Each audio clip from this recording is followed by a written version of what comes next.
Hello everyone, ইফতারের second ডেতে কী করলাম সেটাই তোমাদের সাথে শেয়ার করি। চলো দেখ। হালিম রেডি করে নিচ্ছিলাম। হালিমের উপরে পেঁয়াজ বেরেস্তা, ধনিয়া পাতা এগুলো ছিটিয়ে দিচ্ছিলাম, লেবু।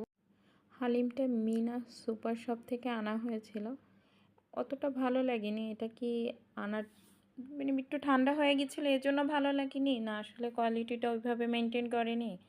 এর আগের বারে খেয়েছিলাম, এটা বেশ ভালো লাগছিল। এবার এটা অতটা ভালো লাগেনি। আর আমার একটু চাইনিজ খেতে ইচ্ছে করছিল, তার এই জন্য তাকে বললাম, সে ফুড পান্ডায় অর্ডার দিল। এখন রমজান মাসে আসলে একটু বাইরে খাবারটা খাওয়া হয় না। তারপরে এটাই ডিনার করলাম, এটা থেকেই ডিনার করলাম, এর জন্যই অর্ডার করা হয়েছিল।